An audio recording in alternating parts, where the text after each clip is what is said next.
Cumprimento a amada igreja com a graça e com a paz do Senhor Jesus Cristo, amém? Amém. Nós vamos estudar hoje Atos capítulo 20, do versículo 7 até o versículo 12. Atos 20, do 7 ao 12. Todo mundo encontrou? Diz assim a leitura do texto. No primeiro dia da semana, nós nos reunimos a fim de partir o pão. Paulo, que pretendia viajar no dia seguinte, falava aos irmãos e prolongou a mensagem até a meia-noite.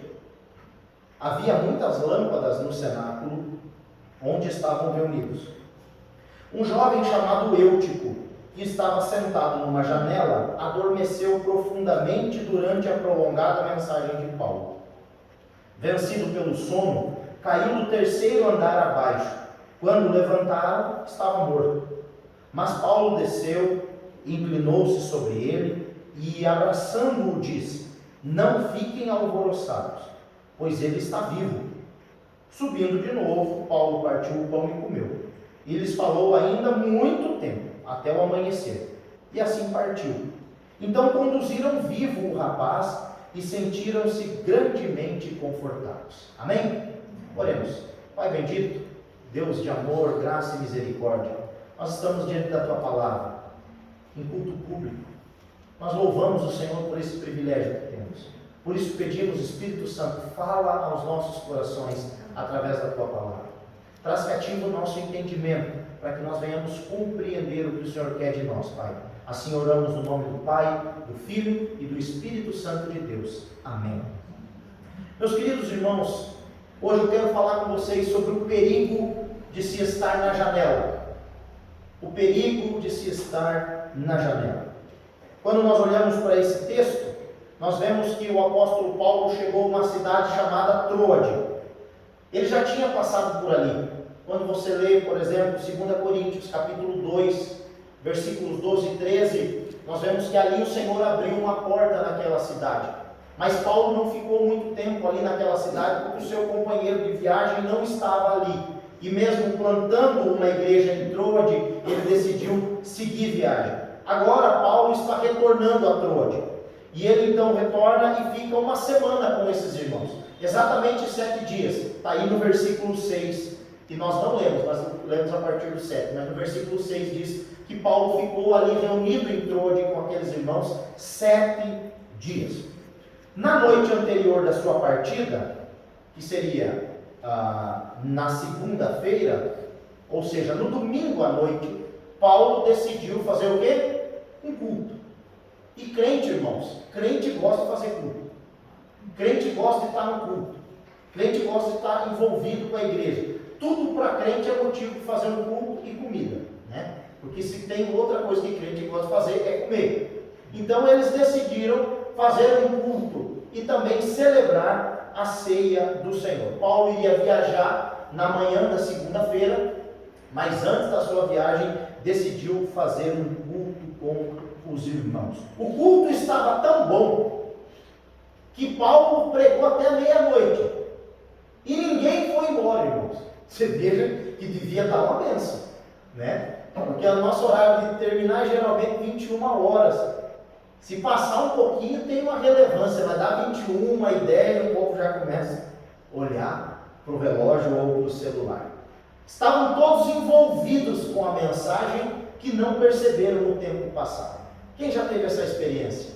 Que quando o pastor disse amém, fala, já acabou? Ah não, eu queria ouvir mais. Eu já várias vezes. E também tive o privilégio de ouvir várias pessoas falando isso, pastor, eu para mim ficava aí a noite inteira escutando, estava tão bom. E assim devia ser o espírito de adoração naquele ambiente. Estava tão bom que Paulo estava pregando e foi até a meia-noite pregando.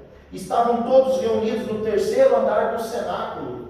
Terceiro andar de uma casa. O que era o cenáculo? Era uma sala grande, tá? Era uma sala enorme, um salão. E esse salão ficava no terceiro andar, chamado aí, né, esse salão de cenáculo. O jovem Eutico estava sentado aonde? Na janela. Tanto lugar para esse homem sentar, ele foi sentar justamente na janela. E aqui nós temos pelo menos duas interpretações. Ou ele estava sentado muito próximo à janela, e a janela, o guarda-corpo da janela era muito baixo, ou literalmente o Eutico escancarou a janela, abriu a janela e sentou na janela. Tá? O que nós vemos aqui é que o jovem, segundo o texto, está sentado na janela, adormeceu, ele não estava ligado no culto, ele não estava aprendendo o que Paulo estava falando, Eutico estava distraído, e pelas suas distrações foi pegando no sono, e termina a história, se não tivesse o apóstolo Paulo, com um fim muito trágico, de um jovem cheio de sonhos, cheio de planos, morto. Caiu do terceiro andar daquele lugar e morreu, morte súbita, não teve chance para o Eutico. Diz o texto que desceram e quando o levantaram, viram que ele estava morto. Irmãos, e isso é um julgamento meu, eu não sei se a família do Eutico estava ali, mas talvez sim. Eu imagino os pais, ou alguns parentes, desesperados, tentando levantar aquele jovem no chão. E conforme mexiam, aquele todo quebrado. Então constataram, morreu, não tem o que fazer. Diz o texto que Paulo desce calmamente, vai até onde está o Eutico, e diz, fiquem tranquilos, porque ele está vivo. Esse é o texto, esse é o texto. Depois de operar esse milagre pelo poder de Jesus Cristo, de ressuscitar esse jovem, Paulo sobe para o cenáculo de novo, e vão terminar de cultuar a Deus. Eu quero aqui explanei para vocês o que nós lemos, mas eu quero agora, brevemente, em 4 lições, ver o que esse texto pode nos ensinar hoje. Essa história é maravilhosa e ela nos ensina valiosas lições. Em primeiro lugar, que a janela, ela proporciona distrações. Saia da janela, porque a janela proporciona distrações. A janela é um lugar de distração. E eu me lembro muito bem, irmãos, quando eu tinha por volta de 15 para 16 anos, nos mudaram de sala de aula. Nós estudávamos no térreo e nos colocaram no 3º andar. Eu estudava em Xanxerê, no Colégio Costa e Silva. No último andar do prédio, eu não lembro agora, eu acho que era o 3º ou 4º andar, era o último andar do prédio e a última sala. Eu, como de costume, fui logo me acomodando na última carteira. Eu era o da turma do fundão, sentava sempre, só que tinha boas notas. Eu tirava boas notas, porém gostava de sentar lá no fundo. Na minha antiga sala, ao meu ombro tinha uma parede. Nessa nova sala, uma janela. Então, meus queridos irmãos, parecia que todos os meus problemas estavam resolvidos. Porque na antiga sala, o que eu tinha mais de interessante para fazer? Olhar para a parede ou olhar para o professor, para a professora e aprender a matéria? Era melhor aprender a matéria do que ficar olhando para a parede. Mas na nova sala não. Na nova sala tinha uma janela.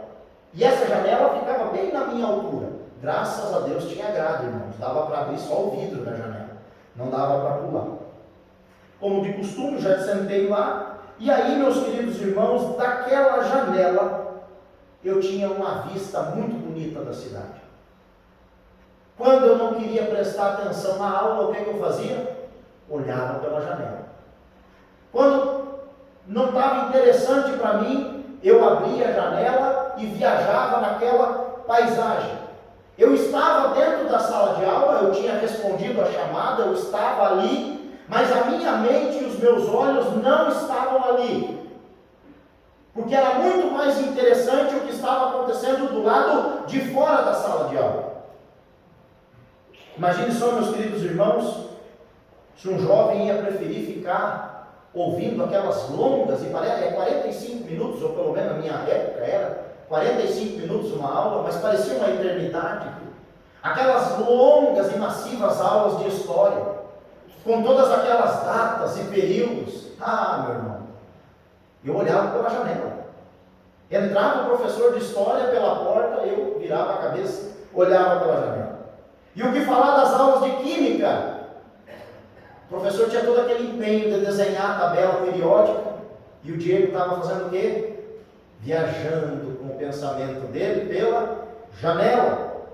E as aulas de biologia, estudar o ácido ribonucleico.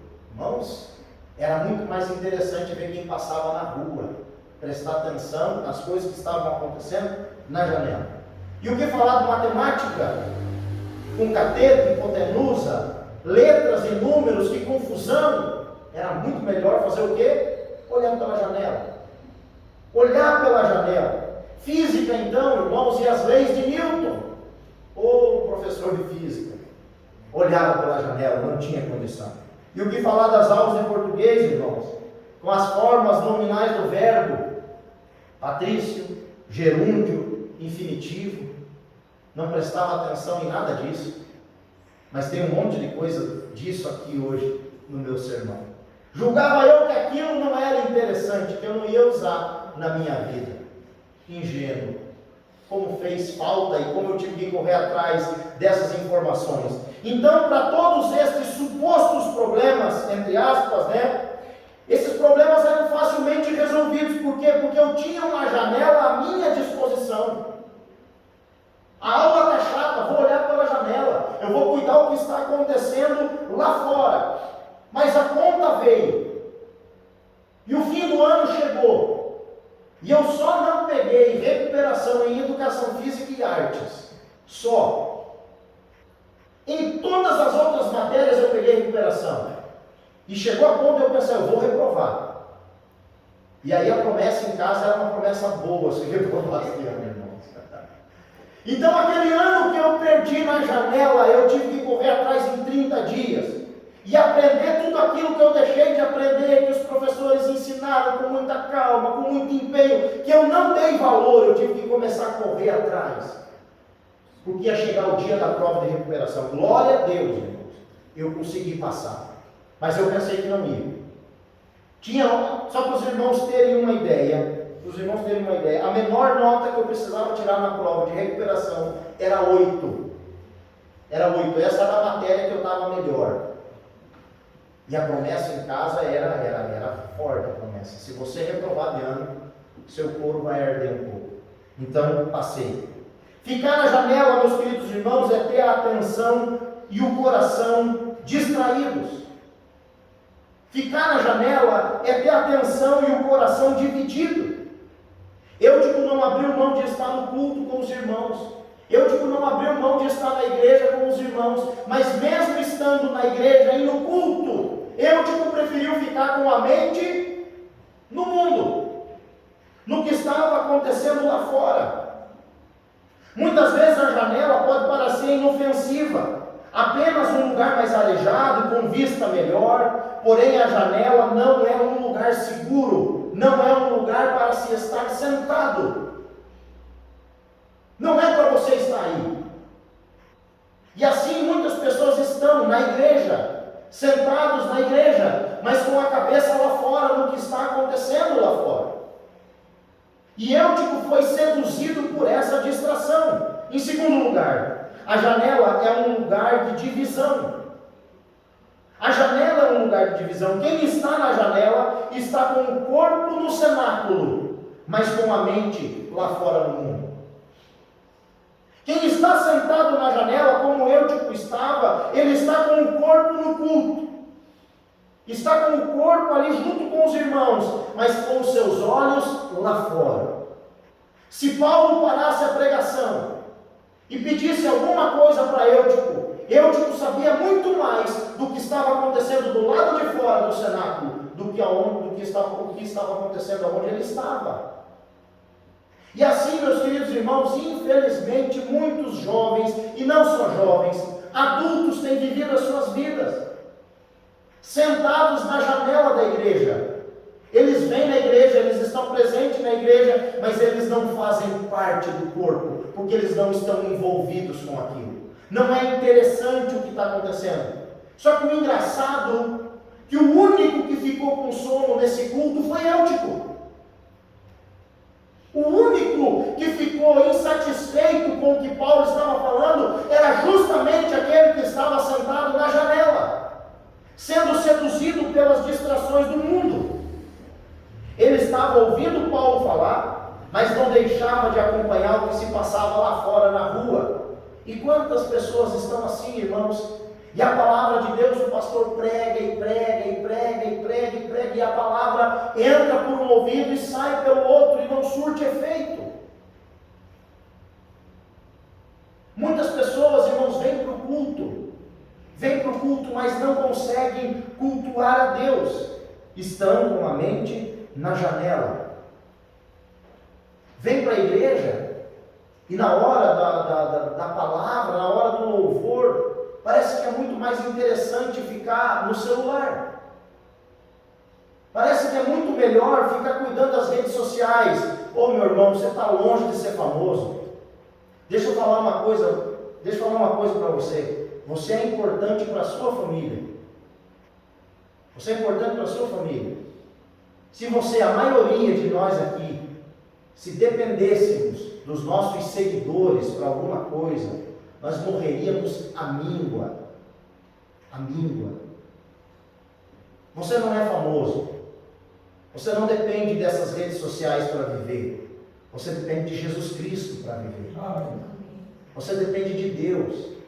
E aí você troca. Você fica já o dia todo em redes sociais, o dia todo nessas janelas virtuais, que eu não estou falando que isso é maléfico para a sua vida, mas você precisa aprender que na hora do culto, você precisa cultuar a Deus. O que está sentado à janela pode um dia derrubar você e matar você, como aconteceu com o Eutico. Ele estava ouvindo o apóstolo Paulo falar. Não era o pastor Diego, era o apóstolo Paulo. E parecia que não surtia efeito no coração dele. Interessante que para todos os outros, estava todo mundo tão envolvido no culto, que ninguém viu a hora passar. Mas o Eutico estava completamente entediado. O que acontecia lá fora parecia muito mais interessante do que o que estava acontecendo ali dentro. Quais são as janelas que estão roubando a sua atenção? Quais são as janelas que estão roubando o seu relacionamento com Deus? Quais são essas janelas? O que tem deixado você, não tem deixado você prestar atenção no que Deus está falando? Meu irmão, minha irmã, Deus fala todos os dias. Você não está ouvindo Deus porque provavelmente você está com a sua mente na janela. Algo está roubando a sua atenção. Jesus Cristo, quando revela para João o Apocalipse, João diz o seguinte: eis que estou à porta e bato. Se alguém ouvir a minha voz e abrir a porta, eu entrarei em sua casa e cearei com ele e ele comigo. É muito legal porque muitas vezes nós usamos esse versículo para evangelizar não crente. Mas esse versículo não foi dito por Jesus para não crentes. Esse versículo foi dito para crentes, para membros de igreja, porque ali é uma carta de Jesus para uma igreja, e Jesus estava do lado de fora daquela igreja, batendo na porta, e muitas pessoas estão vindo para a igreja, e estão vindo e saindo sem Jesus, e Jesus está batendo na porta do seu coração: ei, deixa eu entrar no seu coração. Mas estão distraídos. Infelizmente, muitas são as janelas que roubam a atenção das pessoas. Alguns tipos de amizades são janelas. Janelas que precisam ser fechadas. Alguns relacionamentos são janelas. Relacionamentos possessivos. O seu namoradinho, a sua namoradinha, pode estar sendo janela na sua vida. E o fim dessa janela aberta na sua vida é uma queda. É uma queda. E pode ocasionar uma morte. Redes sociais, como eu falei, irmãos, a tecnologia é uma bênção. É uma bênção. Eu tenho rede social. Eu gosto de usar. Eu gosto de fazer vídeo, gravar vídeo quando eu estou andando em moto e postar. Eu gosto disso. Mas isso não tira o meu momento com Deus, muito pelo contrário, as minhas redes sociais são um instrumento para eu conseguir alcançar outras pessoas. Esse é o objetivo. Irmãos, ter a Bíblia num iPad ou num smartphone é muito legal. Mas quantas vezes, sejamos sinceros, quantas vezes você já começou a ler a Bíblia e terminou no Instagram? Ou quantas vezes você já começou a ler a Bíblia e terminou no TikTok? Ou quantas vezes você já começou a ler a Bíblia e terminou no WhatsApp conversando com alguém? Porque chegam notificações. Eu, quando vou ler a Bíblia no meu smartphone ou no meu iPad, eu coloco no modo avião. Porque eu entendo que aquele momento é o meu momento com o meu Deus. E nada, absolutamente nada pode me distrair desse momento. Quando eu estou no meu momento com Deus, ninguém me atrapalha. Quando eu estou no meu momento com Deus, ninguém me influencia. Ah, pastor, morreu. Deixa eu terminar o meu momento com Deus. Então você vai fazer o que se já morreu? Termina de orar, irmãos. Termina de orar e diz: Senhor, agora o Senhor me fortalece, me capacita, para eu conseguir ajudar essa pessoa, para eu conseguir resolver esse problema. Mas eu tenho um momento com Deus. E nada pode me distrair desse momento com Deus. Alguns pensamentos também são janelas e tiram o nosso foco. Lembra que o que o diabo falou para Jesus? Colocou Jesus em cima do monte, ofereceu um mundaréu de coisas. E eu acho tão interessante, né? Que quando Jesus sobe ao monte, o que Jesus oferece para aquelas pessoas? Um sermão chamado o Sermão do Monte. Vivam de maneira humilde, bem-aventurados são os perseguidos, bem-aventurados são os que choram, bem-aventurados, enfim, as bem-aventuranças. Jesus ensina várias coisas no Sermão do Monte. Quando o diabo leva Jesus para o monte, o que o diabo oferece para Jesus? Reinos, riquezas e poder. Eu não vejo os crentes que gostam de subir monte, subindo o monte, para buscar aquilo que Jesus ofereceu no monte. A maioria dos crentes que sobe o monte para buscar aquilo que o diabo ofereceu para Jesus no monte. Riqueza, poder, reinos. E o que as pessoas estão subindo hoje no monte para buscar, Deus não prometeu dar. Quem prometeu foi o diabo. E ele ainda é mentiroso, porque ele prometeu coisas que nem dele é.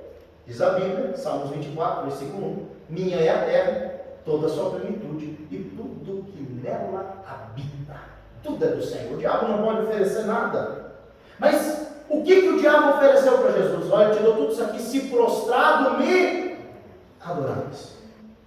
Diz as Escrituras, e o apóstolo Paulo falou, que o Deus desse século lhe cegou o entendimento. Ô meu irmão, acontece uma guerra na sua cabecinha todo dia. E o diabo quer conquistar o seu entendimento. E muitos pensamentos que estão na sua cabeça são janelas que o diabo está abrindo. São distrações.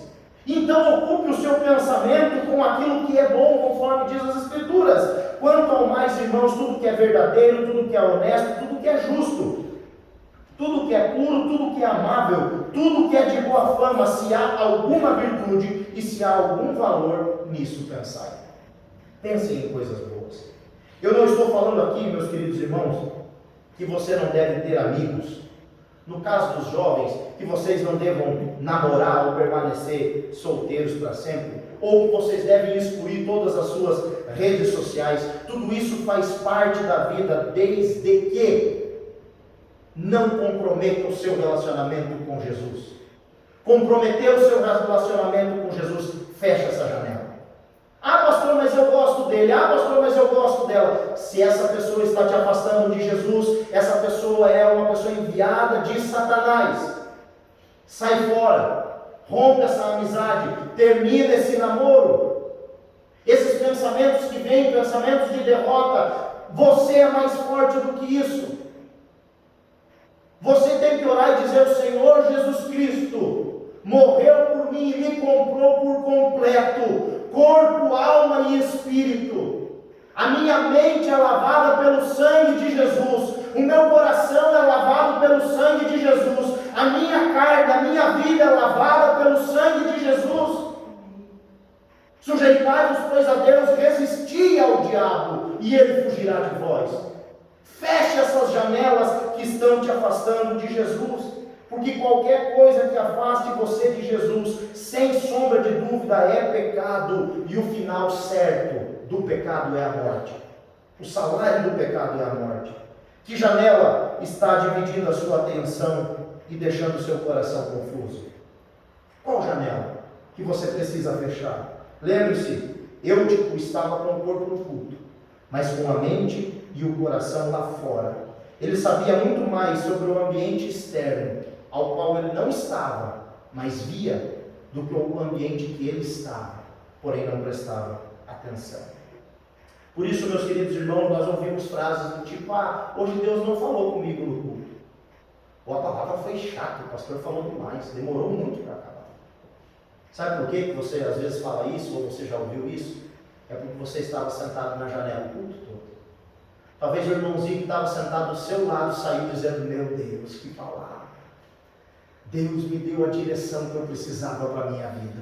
Agora eu sei o que eu vou fazer. Que resposta que eu recebi do Senhor. Meu Deus, que louvor mais abençoado. Sabe por quê? Porque ele não estava sentado na janela. Infelizmente, meus queridos irmãos, o Eutico estava sentado na janela. E ele caiu num sono profundo e morreu. Os que estão atentos estão livres das distrações. Os que estão atentos recebem a palavra do Senhor. Aqueles que estão na janela estão com o coração dividido. Estão como eu, sendo distraídos, envolvidos pelas distrações. E saiba de uma coisa: o diabo não brinca de ser diabo. Na primeira oportunidade ele vai te derrubar. Em terceiro lugar, a janela é lugar de queda. Nós não prestamos muita atenção no tempo, principalmente os jovens, eu me considero jovem, e quando a gente se dá conta, esse ano já vou fazer 34, por Deus, irmãos, por Deus, que parece que ontem eu tinha 18, e o tempo passa assim, tão rápido, demora tanto para o homem para chegar nos 18, mas depois dos 18, é tão rápido, e o tempo voa, e nós não prestamos atenção no tempo. Geralmente o tempo começa a ter mais valor quando nós percebemos que temos mais passado do que futuro. E aí a gente começa a dar valor a tantas coisas que antes a gente não dava. Como, por exemplo, família. Pai, mãe, os filhos, amizades boas. E aí a gente diz: meu Deus, como eu perdi tanto tempo? E é assim com todo mundo.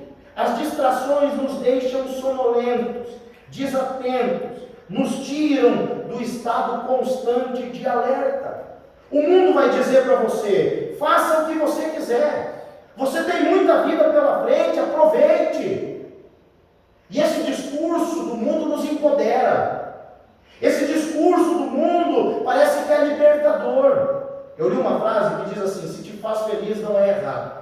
Assinado Satanás. Se te faz feliz não é errado, mas quem disse foi Satanás. Quando nós olhamos para a Bíblia, o que a Bíblia diz? 1 Coríntios 6,12: todas as coisas me são lícitas, mas nem todas me convêm. Todas as coisas me são lícitas, mas eu não me deixarei dominar por nenhuma delas. Eu posso fazer muitas coisas, mas não convém que eu faça tantas delas. Jesus Cristo disse: vigiem e orem para que vocês não caiam em tentação. E essa palavra cair é a mesma que o apóstolo Paulo usou aqui para dizer que o Eutico caiu da janela. Então nós devemos estar vigilantes. Por quê, meus queridos irmãos? Aonde que começou o problema na vida do Davi? Quando ele foi numa janela e o bichão viu uma mulher muito bonita lá tomando banho, e ele ficou todo alvoroçado pelaquela moça. Se Davi tivesse fechado a janela, tivesse ido orar, nada daquilo que aconteceu teria acontecido. Mas Davi foi seduzido por uma distração que estava além da janela. Davi foi seduzido. O diabo abre muitas janelas, algumas físicas, outras virtuais. Infelizmente, meus queridos irmãos, muitas pessoas crentes, adultos, jovens e adolescentes, têm dado ouvido à voz do mundo, que na verdade é a voz de Satanás. Parece que vigiar e orar é muito chato. Pode ser que Eutico pensou o mesmo sobre o discurso de Paulo, Ele foi se acomodando, olhando pela janela, e o que acontecia lá fora era mais interessante. Talvez o Eutico julgava a sua juventude e ele viu ele viu o sogro dele passar a cavalo, e ele olhou e falou: rapaz, você nem sabe, mas um dia eu vou casar com a sua filha. De repente o Eutico olhou uma carruagem e falou: um dia eu vou ter uma dessa aí. Lá naquela época não tinha carro nem moto, então a cobiça deles era cavalo e carruagem. Os jovens da época, né? Olhava aquilo, talvez de longe, o Eutico enxergava uma vitrine de uma loja e falava: um dia eu vou ter uma bota de couro daquela bonita, uma sandália de couro, ou uma túnica daquele modelo. E o Eutico foi sendo envolvido pelas distrações do mundo e dormiu. E o interessante é que ele caiu. Você já viu alguém cair para dentro? Não. Ninguém cai para perto do Senhor. Todo mundo, quando cai, cai para longe do Senhor.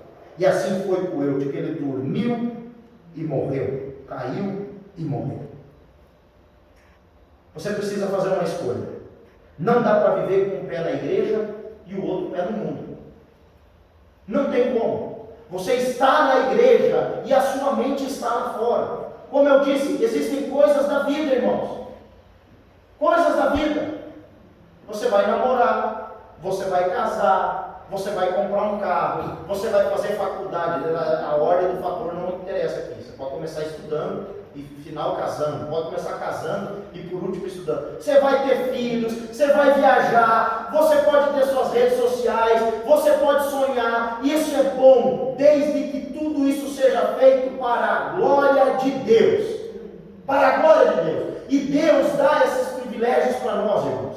Deus não nos limita a sonhar, Deus nos estimula a sonhar, Deus não nos limita a pedir, muito pelo contrário, Ele diz: olha, batam, porque para quem bate a porta vai ser aberta. Procurem, busquem, peçam, tudo para a glória de Deus, tudo para a glória de Deus. Mas você precisa fazer uma escolha. E eu vou ser bem claro para você, meu querido irmão. Essa janela vai derrubar você e vai matar você. E eu não estou falando de uma morte física, porque pode ser também, dependendo da janela. Mas o pior é viver como um defunto essa vida. Achar que você está abafando, que você é livre. E no final, no último dia, quando você encarar o nosso Deus de frente, diante do tribunal, do trono branco, e Deus pedir para o anjo trazer os livros, e o seu nome não for achado no livro da vida, nesse dia não tem mais chance de fechar a janela. Nesse dia não haverá mais volta. E a mesma palavra eterna para a vida abundante daqueles que têm Cristo e estarão com Cristo, essa mesma palavra eterna também aparece para fogo e inferno. E o final de uma vida sem Deus é o inferno. O final de uma vida sem Deus é a segunda morte. O final de uma vida sem Deus é o lago de fogo que arde com enxofre. E tudo isso pode ser evitado quando nós fechamos essas janelas de distrações e nos concentramos em Deus. Para encerrar, o comportamento do apóstolo Paulo. Oh, meus queridos irmãos, que maravilha. Quando o Eutico caiu, o culto parou. Todo mundo desceu. Eu imagino o barulho. O estrondo de um corpo caindo no chão. 3 andares. No mínimo 10 metros de altura. Entre 9 e 10 metros de altura. Se levarmos em consideração a altura do pé direito, se for de 4 metros até 12 metros de altura. Imagine os gritos daquelas pessoas que conheciam o Eutico. O texto não diz, mas vamos pensar que a mãe dele está lá. Que o pai dele está lá, está no culto, de repente um barulhão, desce lá, o filho está todo quebrado, o pescoço mole, quebrou o pescoço, morreu. Tem um médico no culto também, e o médico chega e vai tirar os sinais vitais do Eutico e diz para Paulo: não adianta, morreu. E o Paulo está descendo, devagarzinho. Vamos ver as atitudes do apóstolo Paulo. Versículo 10. Paulo desceu, inclinou-se sobre ele, abraçando-o, disse: não fiquem alvoroçados, pois ele está vivo. Olha o que Paulo fez. Em primeiro lugar, Paulo desceu. Ele saiu do lugar onde ele estava e foi até o jovem. Em segundo lugar, Paulo se inclinou sobre ele. Mesmo tendo ouvido da boca de todos de todos, que o Eutico estava morto e que para o Eutico não tinha mais jeito, Paulo não deu atenção. E o Paulo foi até onde o Eutico estava, ele teve compaixão, ele se abaixou, ele chegou perto, ele não teve medo de se aproximar daquele que julgava estar morto. Terceiro lugar, Paulo abraçou e declarou uma palavra de vida. O que isso nos ensina? Primeiro lugar, que a igreja, que os líderes, que os pastores devem descer do pedestal, sair de trás dos púlpitos e ir em direção daquela geração que está morta lá fora e precisando de Jesus Cristo. Que a igreja deve parar de fazer culto para ela mesma. Que a igreja deve parar de se cultuar e bater palma para si, apreciando o seu reflexo no espelho, e deve olhar para uma geração que está morta lá fora, caída lá fora. Paulo poderia ter dito: bem feito para o Eutico. Eu avisei para ele não sentar na janela. Eu disse para ele sair dali, e ele não quis. Bem feito para ele, mas não. Paulo sai do seu lugar e vai em direção daquele que estava morto. Em segundo lugar, Paulo se inclinou, mais do que ir em busca da geração. Nós precisamos nos envolver com aqueles que estão mortos nos seus delitos e pecados, porque um dia alguém fez isso por nós. Um dia alguém falou de Jesus para nós, um dia alguém orou por nós, um dia alguém emprestou o ombro para que nós chorássemos aos nossos pecados. Um dia alguém se abaixou até no charco de lodo que eu e você estávamos e não teve nojo de nós, não nos julgou naquela condição, mas olhou nos nossos olhos e disse: Deus tem algo melhor para a sua vida. Nós devemos, em terceiro lugar, abraçar e declarar a palavra de vida para aqueles que estão mortos. O que essa juventude precisa, o que a igreja precisa, o que essa geração precisa, são de líderes que tenham a sensibilidade do apóstolo Paulo, que desçam dos seus pedestais, que falem com eles de igual para igual, que se comprometam, que sintam a sua dor. Isso é ter misericórdia. Isso é ter misericórdia. Líderes que, ao invés de liberarem seus raios fulminantes quando alguém da igreja peca, como se ninguém pecasse, como se eles fossem incorruptíveis. Líderes que chegam a espumar a boca para disciplinar, para condenar, para excluir. Mais do que isso, irmãos, nós devemos ter amor e misericórdia com aqueles que caem. Amor e misericórdia. A Bíblia diz: você que está de pé, cuide para que não caia. Cuide para que não caia. Nós devemos ter essa atitude do apóstolo Paulo. Mais uma vez, Paulo imitou ao Senhor Jesus Cristo. A palavra do Senhor diz: ora, o que quer dizer ele subiu, senão que também havia descido até as regiões da terra? O que isso significa?